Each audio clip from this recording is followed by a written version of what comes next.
Yeah, so I was in Cali, and like me when I be in cars and shit, like taking Ubers, I pay for my service, so I like the little chat, whatever. I started asking him about his background and like his life and stuff. He was pretty much like an Asian man that like moved from like South America into like the States and moved to Cali. And he was like, the main thing that you always gotta remember is like, don't be afraid to start over. And even if you gotta start from scratch, no matter how old are you and what you letting go of, like all the pain that you going through, just let it go.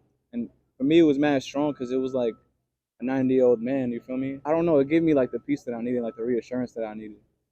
Like just to keep going, like you feel me? All the bullshit that I'm going through, like it's momentary. So like if I just keep going further, working and pushing myself, like, it's all gonna be worth something. But I gotta also take the risk of like starting my life over and like not being afraid to be a new person, take on new challenges, and like restructure my life from scratch. I kind of mentioned that because like that's something that I'm currently going through right now, and I feel like that was just always a conversation that's always gonna stick out to me. Like right now, I'm in like the midst of like refinding myself and like restructuring who I am as a person, as an artist, as a creative. So like that's why we having this convo. Pretty much my brother, so you feel me? I had a friend that said that to me a long time ago, and I don't know if it came from him or if he got it from somewhere, but he basically said it's okay if you mess up because you have your whole life to figure it out. Although you don't necessarily want to be out just trying to fuck up, you should be out here trying to try shit. The only way you're gonna learn is through doing. Because I think a lot of people nowadays talk about other people's experiences that they observe on social media, Yeah. but there's not much they could call upon from their own life, from what they've been through. So even their views and their takes on life, they get from other people's experience. So then it's like you ask them anything, they're like a fucking robot. They repeat the same shit. How do you feel about this? Well, I feel it's all politically correct shit. Or maybe it's the opposite. Maybe it's not politically correct, but it's all automated, especially because most people that exist on social media are young, don't have opinions because they don't have experience. I've never seen so many people that don't know shit swear that they're right. I mean, it's because the comment now is you can say whatever you want and it's fine. Yeah. You feel me? So yeah, everybody feels entitled to their opinion now and what But they yeah. it's so bad though. It's the point where like people have think they figured out the absolute truth behind life at fucking 19. But the only thing about that, I feel like everybody's different, bro. Yeah. So like everybody's knowledge is different. Everybody's spiritual life is different. So somebody could be very spiritually mature at 19 years old and like be able to handle certain things the proper way. So, but then there's people that's my age that can't handle shit. You feel me? Even when I was like 25, it was shit that I wasn't spiritually ready for. That I should have been ready for.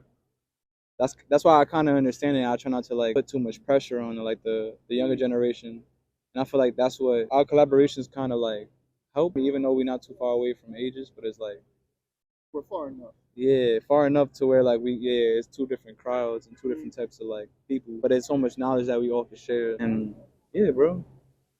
So you make a solid point when you say pressure. I guess what's often not considered is how you are kind of pressured to have an opinion on everything. Like again, you asking a fucking high schooler about all these like drastic situations, having a conversation, and it's like at the end of the day, it's only so much they know. Of course, they should have an opinion, but like we also are very quick to condemn people we don't agree with. We don't like to explore perspectives that aren't ours. There's a healthy boundary of knowing when something's not for you and not wanting to like deal with it. But then there's also a thing of like you can challenge yourself, bro, a little bit. Like challenge what you believe a little bit. I think if it stands against the test of time and the raging waters, which will be other people's opinions, then I think it'll be good.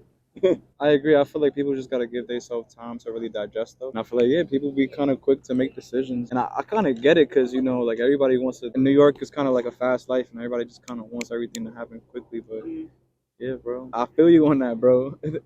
It's times where I've been like, I can't really, even like music or like a fucking meal or like a movie that I watched. Sometimes I don't know, and there's nothing wrong with that. You feel me? What do you do? Like, I think we kind of skipped over that. What do you do? Like, who are you? Like, why the fuck are you here, bro? Oh, yeah. So I'm Journeysville, you feel me? I'm a musician. I produce, make beats. I engineer. We shoot movies. We take photos. Pretty much, we make moments and events happen. I'm a 27-year-old person from the Bronx. I was born in Florida, Orange County. That's not something new. Yeah, facts. I was born in Orange County. My mom's moved up to the Bronx probably when I was like 4 or 5. And yeah, I lived in the Bronx ever since. What's your goal, like creatively, with the stuff you create? Creatively, bro, I just want to inspire people and like, damn. that question got me. As a creative, I just want to make people feel. And that's why it kind of took me a little while to process because like I be trying to feel my own music. Like I want to like move people. with whatever emotion it is, whether it be like I'm in love or I want to change my life and hustle, or I feel like smoking weed or whatever it is. You feel me? I just want to be able to make somebody move and want to do better with their life and have more inspiration. Like everything I do with my art in general, whether it be engineering, producing, making music, I just want to help people. That's why I make beats for other people. You know, I can make beats for myself for a day because I make music, but it's like I want to help produce a certain sound. I want to help change the culture. I want to leave a positive impact. You feel me? So like, I want Journeysville to be remembered. I want to like really be able to change my family's financial situation, but also like, you feel me? Yeah, like all my other brothers around us change our lives. To kind of like divert into Slum Children in a way. Like Slum Children is like kind of like it stands for like my purpose in life and my purpose in music is like to change the children, help improve the children. Because like most of us done went through a lot of hardships in our families and like a lot of trauma and like we all minorities and like the stigma in general is just that right there, trauma. So it's like we trying to change that stigma where it's like everybody's hurt, everybody's in pain, everybody feels like they gotta watch out. So What is that? so Slum Children is a beautiful organization with a bunch of musicians. We have a bunch of creative directors, photographers, producers. I'm in it. You know, we go crazy. It's a little different. Yeah, you got a band pretty much. Yeah, got a whole bunch of different people that contribute. We just get together and we just try to make these moments happen. And we all stand for the same thing, which is amazing. What is that? Prosperity and change. We all come from similar situations and we all have understandings of like, you feel me, what we all went through. You're dropping or have dropped a song and a video, correct? And want to know what's the background behind I that? low-key kind of changed the song name just a little bit. I don't know if I told you. It's called How You Make Time / Wanna Know. I kind of wanted to make the song a little bit easier to find. Some of my song titles, I normally like to like really have like unique sayings and shit. The song is pretty much saying like, I'll be diving in it. So yeah. The song is for the ladies. It's admiring like this beautiful woman that just makes things in her life happen. And that's kind of how the song came about. I was in the studio and my man Scotty, he came in the room. I was like, yo, bro, lay some backgrounds down type shit. So when you hear the song, you'll hear like this like high pitched voice in the background. Yeah, it's not me, it's my man Scotty type shit. Yeah, facts. Shout out to Hennessy. She like the model in the video, whatever, like this, I started. I pretty much have like this relationship series that I'm shooting and that's like the honeymoon series type shit. And then after that, it's gonna be like the breakup. And then after the breakup, it's gonna be like, you know, closure. I'm ready for it. Josh got a couple videos that he shot on it. But so far we got out and Let me tell you. I'm high. Still keep that though. For the most part, me as an artist, I would like lay out the basic mix for the engineers. Do a little mix to it, you know, do my little sauce to it, set them up so they could, you feel me, hit them with the assist so they could, You once said to me that you didn't think your artist image was gonna be kind of more lighthearted and fun like it kind of is now. Like you Yeah. had an idea that it will be a lot more serious. First of all, what do you want to be seen as? How do you want to be viewed as? And secondly, how have you evolved since you started? As an artist, I'm like two different ways sometimes as an artist. Part of me just doesn't care no more. I feel so different every day that like people gonna think what they want to think. So like sometimes I might make a song or some drill singing shit. Some days I might want to mumble rapping. People might not want to hear that. So it's like I just don't care no more as an artist. Some days I just want to get my message. And like Lemon Cherry, that was a new experience for me because I never really fully embraced that like comedic vibe. Everything was so organic. And then you helped with the editing that made it even funnier, but it also helped with the storyline. And like these are all things that we've been working on for a while, just trying to make better products. You shot that video. It was very random, very on the fly. Just seeing that shit come together was hilarious. Shout out to the RPG games, by the way. To kind of like continue on what you said on like who am I as an artist. As long as we dropping, bro, I don't really give a fuck, bro. Cause we giving y'all content to consume and now y'all could judge it. Go ahead, bro. If you fuck with it, you fuck with it. If you don't like it. But just know that we're gonna try to provide as much unique, consistent, and definitely just different content, bro. I don't know how to explain it. It may sound dumb, but art might be better that was broke. Like it might be better now that we get to create freely and just express it. We got to be creative with how we do things. Yeah, because facts. It's like we don't have to overthink it, which brings the enjoyment. Maybe I said that statement kind of weird because it sounded stupid, but no, it makes sense. Yeah, like a lot of times, not to cut you off, you got it. But I feel like a lot of times when people are hungry, that's when they make the best work. They do the most. They do the most work. Like they do a lot more. When you start to kind of get everything, then like you start taking it for granted. Once you've established a certain position and like you're focused on maintaining that, it's hard to be hungry to get more because it's like, well, I have everything I can ask for. Are all your songs about women? Love? Is that your catalog? Is that Journeysville? I mean, definitely a lover boy, and so part of me is definitely a fuck boy. I just express my emotions. I talk about my daily life, unique experiences that I have every day. Honestly, I really just try to like give a very unique perspective of like a young Hispanic man in New York. And I know that might be like kind of vague in a way, but I just really try to show like a look into Journeysville's mind, which happens to be a lot of love, pain, adventures, all that random stuff. You also do camera work too. Yeah, Like that's like one of his other yeah. abilities. What got you into camera? That was how I met you. Was you came home like one of my first sets ever, and you just Yeah. like the idea was like you were gonna shoot it by like we didn't really know each other, so I wasn't sure, and then you weren't sure. But then you came, you shot it, no take. We didn't discuss anything. I just gave him the camera. I told him what I wanted. He did it, and afterward, I'm like, wow, okay, that was amazing. Thank you, bro. But yeah, what got you into cameras, bro? Because like you do a lot. You're a very multifaceted individual. I did this random photo shoot with one of my friends, Dejanay, and I kept reposting the same photos over and over and over and over and over. I'm like, bro, what the fuck? Like, why am I in love with these photos? Like, I actually started camera work from that photo shoot, and then I was working at Starbucks at the time. And I don't know, like something told me, I'm like, I either need to acquire something, like maybe a new skill, or maybe go to school, or like something was telling me like do more. I think I was like 23 at the time. By the time I got to like 7K, something made me just buy a computer and buy a camera, and I kind of just started doing photography and videography. I kind of just fell in love from there, to be honest. I do that shit for the love. I really love doing like art in general for the love, bro. So like the project that we did, it was like that was one of those things where like at first I wasn't bought into it because it was just random and shit circumstances, but like it was one of them projects where like I actually enjoyed it. I'm like, oh shit, like I'm having fun, like, and I don't know, those things are like wholesome.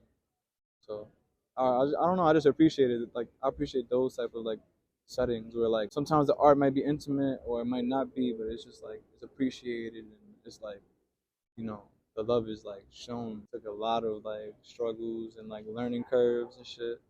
But they just started throwing me in the seat more, and I guess I just naturally was just like, sure, I guess, yeah. Let's see how this engineering stuff goes, and that was something else that I kind of fell in love with. Like, and it was amazing, bro. Like, engineering is like a whole different like world. I had the access to like just a whole bunch of unique talents and artists, and even if they weren't good, like imagine how it was to be around like a bunch of new creative minds and shit. Even if it's the same music, it's still like I could still literally learn from that. Like me as a producer, I could be like, okay, like these are the type of beats I could make and I could sell, or these are the type of beats that I could work on. Like remember earlier, I already knew those were drill rappers. Yeah, I could tell. Yeah, Right. and that's cool. You feel me? So it's like I'm making sure that if I know my environment is gonna have a bunch of drill rappers, then yeah, I mean, I wanna change that culture, bro. Nothing wrong with drill, but I think it's just not really jacking like the whole like murder culture, pretty much. That shit is corny. So we trying to change that through our art right now. I feel what was the question, but Everyone wants to be all around creative. yeah, everybody Do rapper. you think there's a right? If you were to make a pros and cons list of being an all around creative and being a creative in one particular thing, because like there's a lot of people that I want to be actor, I want to be a director, I want to be an artist, I want to be a rapper, I want to be a singer, I want to be an astronaut, I want to be this. Or like, do you think there's a benefit to having one thing that's yours versus having all these things that are yours? One con about trying to be like super duper well rounded and like that shit could just kind of like stretch you thin, and most of the time through that learning curve there's always going to be one spot that's going to be weaker than everything else. Might be something else that outshines that one thing, and you might have to take a little bit more time to dedicate that to that one thing. So I think you'll be better off like literally just trying to devote separate time periods into each thing rather than trying to like just do everything all at once. It's crazy because as I became a better engineer, it kind of gradually helped me become a better songwriter because I understood how to make music. Every day I'm making music with people, so it's like, like your perspective or idea of what music is. Like every day I'm getting a fresh idea of that. So like, yeah, kind of helped me kind of craft my perspective and my idea better with it. But damn, yo, I'm high, bro. I forgot what I was gonna say after that. What was the question again, bro? Yeah, nah, the best thing about it is that there's never no confusion. That's like the pro about it. So it's like, if you're very serious about this one particular field and you really want to excel in that field, that's one of the most important things and the best things about, just being like a one trick pony or just being very great at one thing, that you'll be known for that one thing, especially if you're really good at it. But the con to it is that there's a lot of different aspects that you should know about, or at least a good basic amount. Like if you're an artist, I feel like you should know how to record yourself. And even though not everybody has that accessibility, there's a lot of people that kind of have access to those funds that could, like even if it was like a simple GarageBand, Logic, Fruity Loops, Pro Tools, Ableton, BandLab, whatever it is, like any music platform, use that just to make music, you feel me? And just to get the general idea of like how to create. The cool thing about creative endeavors is that when you do enough of them, you see there's a lot of overlap with everything. So even if your main thing is you want to be an actor, you learn a lot from also knowing how to hold a camera or learning how to direct or write, because you learn about the other roles and where everything is positioned. So you know how to play your role better. So if I know how directors usually think, or I know like what camera people usually want, or even what a sound person wants, you just more considerate of things that make the project go a little more smoothly. I think one of the worst things to work with is someone that they might be really good at what they do, but they have no idea what the fuck is going on. Any other, there's a lot of hand holding that has to be done. Yeah. Like, but with more knowledge is more control. yeah. For example, if you're an artist that you don't have to know how to make beats, you don't have to know how to shoot videos, whatever, but at least if you have a general understanding of like at least how to get these conversations done. You feel me? Like maybe you might be an artist and maybe you might not know anything else, but maybe you might be very business savvy, and that's might be like the second thing that goes well for you. You feel me? So it's like everybody gotta kind of find that extra thing that kind of like help propel them in a way, if you know what I mean. I think the downside though to being, at least in my, because I know how I am. I'm a very structured, organized, everything had to have its place and position type of person. Yeah. I think the downside of knowing everything is you kind of do, not everything, but you have a little bit of knowledge in every different area. You could get a bit, at least I could get a bit arrogant or a little hypercritical of other people's stuff. I know that for sure. I'm sure you probably know that about me. Nah, I'm the same way. I definitely understand that. Like, for example, it's so crazy how like different people will know you for different things, right? So like there are some people that only know me as an actor, which is really weird to me because I really feel like I act like as like, oh, like okay, this is just mainly for fun and like just it's like a side quest. It's not like the main thing I want to do, but like if I feel like I can portray that character, that role well, then I'll do it. Or like if I have someone that asks me to do something for them, like I'm down. But sometimes I'll be just an actor and I'll see camera people where I see like, okay, they're a little dysfunctional, or they don't really know this or that, or they don't really realize this or that. And like the director in me wants to jump in and be like, yo, you can just move that a little bit to the right, or like that shot cup is not good. Like if that's what you're trying to get, okay, but I don't think you're trying to get that. Like I'm not centered, or I'm not in that, like, you know, like there's just different things that are being broken or not being applied that like I get hyperly critical about, but then like having to remind myself that, yo, your role is acting right now. But that's why it's good to stay well versed with knowledge in general, just so we can step into those moments. I mean, that's the best thing about just knowing a bunch of different things in different aspects. Is like, bro, I could prevent a lot of different things, but once again, it kind of like it creates that kind of clouding, if you get me, bro. Yeah, and it's also important too to know when you should just really play your, because there are times where you just are only there to play your, because like especially with creative works, people are very protective over their creative work. People are can get very defensive, and rightfully so. Tricky, that's dumb. For example, if I know you're doing something and I say so, I also know my tone too, and how I say things can be very direct. And someone might be like, "Oh no, well it's gonna be like this." Like I might be like, "Oh, like you know, I'm just suggesting it," but in their mind it's like, "Nah, this is my work." So that is also something I tend to have to remind myself to respect. If it's their work, just play my role and don't worry about the other stuff. Art like, is super sensitive, so. Yeah. Because like people, we gotta know how to go about it. You should protect your art with your life. You should want to. Like that's a representation of you. That's like who you are, like personified and put in the world. You should want to respect that and want to protect that shit. But then at the same time, like there are times where I'm like, oh, that shit hurting me because like I know this could be better, or I know I think it could be better if we did it my way. But then again, it's like, I guess it's humbling sometimes too. I think because I've been in studio sessions that I was like, bro, I started getting like secondhand anxiety. I never forget that. Like, I came just to like help out, you feel me, play some beats and shit for real. I fuck with them. I wasn't really trying to engineer. I was just trying to play my beats. And like, it was just a terrible session. And like, I was getting secondhand like anxiety just watching this engineer do terrible. But because I was there, I was able to like help navigate the situation and make it better. You feel me? So that's kind of why it's important to like just know when to step in, but like at the same time, not every time. Sometimes you just gotta let things happen. A lot of times it's a teachable moment. I think that's what I've been learning, because like now I'm a teacher. So when you're teaching at times, kids are very like spontaneous. You don't know what they're gonna do next. Especially like there are certain kids. You might have an idea for every kid, but there are some kids that you really don't know what they're gonna do next. You don't know what's going on in their head. So like the more you get to know them, you can predict a little more. But sometimes you really just don't have. And then kids are very honest. They don't like you if your breath stink, if you stink. Yeah, they'll be real. Because they don't have most of them don't have a filter. Some of them starts to develop that, like the ones that like depends on maturity levels. But yeah, honestly, yeah, they're definitely very real. And that's something like if you want proper critique on something as a high schooler or like a middle schooler is even better. I got a question. What's a pro and a con to like teaching kids? Kids in turn like. Are we talking a specific age group, or are we just talking in general? In general, like the whole, just being a teacher in general. Teaching? Okay. I guess it's not really a con. It could be a pro. My energy to people, I tend to come off as, like when you hear me speak, when you interact with me, people tend to think I'm way older than I am. But outwardly, I look like a tall-ass middle schooler. So when I go to schools, I always get mistaken for a student.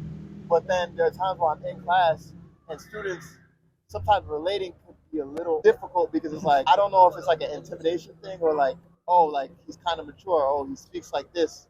So but it's like I guess that can be hard. Is that also like, especially because I came from an alternative school. Alternative school is pretty much like for like kids that are struggling with getting their credits and their grades in order. Pretty much take a bunch of kids from different schools and put them in one place to catch up. Those schools are typically very rough, very difficult. Hell yeah, different bro. kids. Some of them are homeless. Some of them are in gangs. Some of them are this. Some of them are that. Some of them don't have family. Don't want to go to. So like, is that why you teach? Huh? Is that why you teach? To divert a little bit into that. I think maybe like part of it might be that. I think the main reason, I guess, going into why I love it so much, why it's so fulfilling, because I think out of a lot of things I do, that's one of the most fulfilling things is teaching. I feel like a lot of adults gave up on me very soon. It didn't take much for an adult to be like, man, fuck this kid. It's easy to label or categorize someone as something, right? And just it's that simple. Because then you don't have to think about what they're going through. Then you don't have to think about how they're feeling. Then you don't have to think about none of that stuff. Especially if they're like difficult to understand a process from your perspective of life. Because if you think, oh well, I'm like this, so why can't this kid just get it? Like, you could really feel that entitlement of like every kid should be like this kid in my class.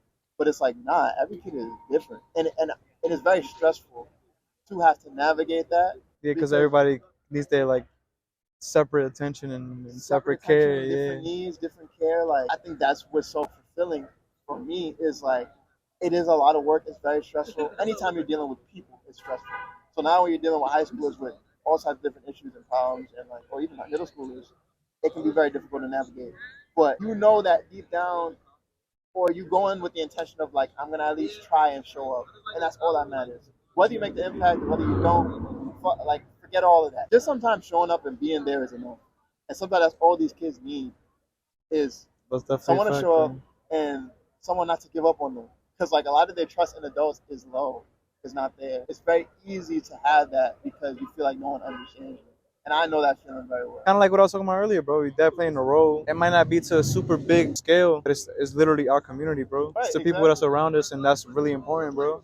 That's where we could kind of start at. Gotta start with the people around us. That's why I respect that, bro. My introduction and like my general understanding of music or like how to write, everything I kind of learned that at like 16, 17. I just didn't know how to apply any of that. So I was like, started writing when I was 19, by the way. Even though like super diverging into that on some random shit. No, I lied. You lied.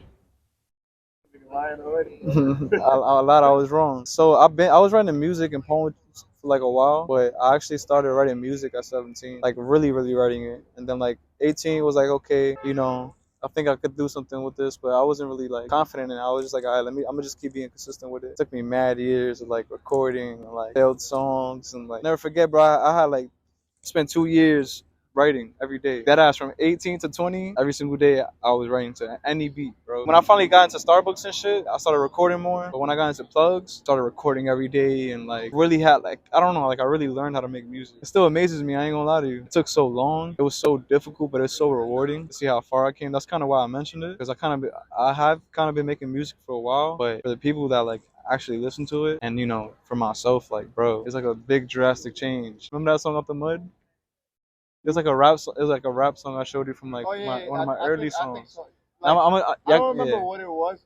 I remember there was a song where you were very aggressive. Yeah. Yeah, And that's a like John. That's you a was John. talking like you was on hots, bro. Yeah, I was on hot on that. Yeah, fact. Yeah, that was like my original sound. So like now to like get to like want to know, being super duper lovey dovey is amazing. And it's like kind of like the universe kind of letting us know and reassuring and reaffirming our value and who we are and like reminding us our fucking value. I feel like as people, as friends, as family, we gotta like teach each other how to just communicate better and create healthier dialogue. Because all this bullshit trauma that most people been through, you gotta figure out how to openly be expressive and not, feel like it's toxic or feel like it's feminine or whatever it is that people decide to consider it. You feel me? I think there's a responsibility that comes with being a man that you have to be kind of like, even if you don't always have it together, you got to pretend like you do in a lot of instances. But I do wholeheartedly agree you can't keep that in or pretend like you know what's going on forever, bro. There has to be a point or a group of people that you go to like, yo, bro, I don't know what's going on. We're so focused on being strong, but we don't know when to be weak.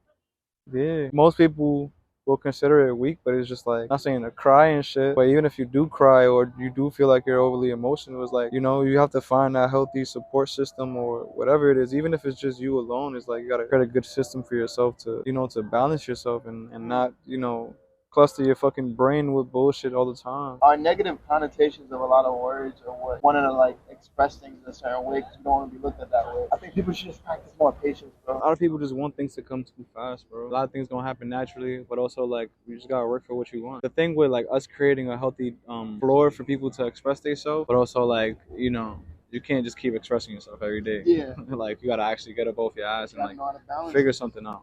And it's okay to like like the people that are struggling mentally, like bro, it's alright to say I'm not good. You feel me? Because a lot of days where me and you don't have convos and like you feel me. One of us was probably like, nah, I'm not there or some shit. But they could just keep going through that shit, keep pushing through, and let's keep trying to find an answer and like let's talk about it. Let's figure out what one of us could do to you feel me fix it for whoever it is or whoever the problem is, whoever has the problem. I mean, you feel me? Let's be healthy for each other, but let's definitely like hold each other accountable and also not be over judgmental to make people feel uncomfortable to want to be their real selves. Whatever the fuck you do is that shit on you. That's on you. Whatever like.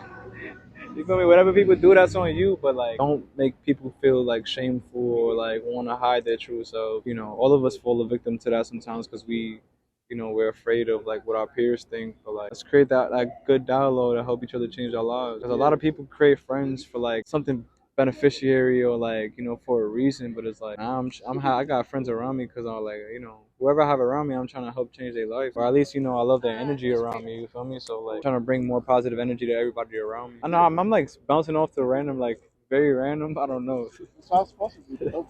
This is the type of dialogue I like to create, bro. I don't like this shit to be too structured. Do you have any thoughts or anything, any messages, anything you want to conclude with? If y'all stressing, don't overthink it, because the answers they're gonna come up somehow. So if you pray, keep praying. If you don't believe in God, just keep working as much as you can. The universe is real, the energy in the world is real. So just try to be the best you possible. Be honest, be great. Don't be afraid to achieve the goals that you've been waiting to achieve for the years. If you're 35 and you feel like you don't know where you at, or even if you're 45 and you don't know where you at, like you can start over. Something beautiful could happen for you. So I appreciate Josh for like, this is not even the full thing, to be honest. I guess we're gonna have to have a series. Right. But this is like the beginning of it, and me and you definitely like care about changing people's lives. So to be able to like have an open dialogue like this and just kind of like let people know our real insight of like who we are and like our random thoughts, more like insight on us. It feels good to just finally let that shit out. You feel me? And just like get that shit out. Yeah. Anything else you think that I should cover? Who are you? Once again. Oh yeah, what's good, yeah. Who you working towards being? What's good, yeah. I'm Journeysville. I'm working towards being the greatest artist in the world. The greatest artist in the world. I said that shit so crazy. But yeah, I'm working towards just being the best artist in the world and fucking just doing great every day. And right now, I'm about to just show y'all more of the real me. And yeah, we gonna make a change. Tuning with my boy Josh. Yeah, we gonna holler at y'all. Anthropology vlog series. Thanks. We know it's not really a vlog. Hell yeah. It's like a vlog interview anthropology series.